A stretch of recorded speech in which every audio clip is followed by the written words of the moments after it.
Welcome to Guide Guru. We hope this video helps.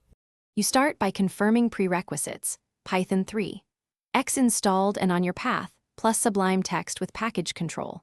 Once done, install the Python package and Sublime REPL for quick runs. Make sure package control has network access. Create or activate a virtualenv or conda-env for the project so dependencies stay isolated. You'll save time later by setting the right interpreter now.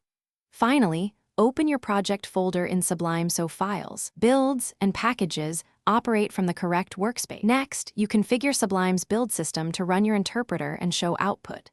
Open a new build system and set the CMD to the full Python path or use Python U $file. Add env-vars if you need a virtualenv activated. Once saved in packages/user, select it under Tools Build System. You can add variants for linting or PyTest.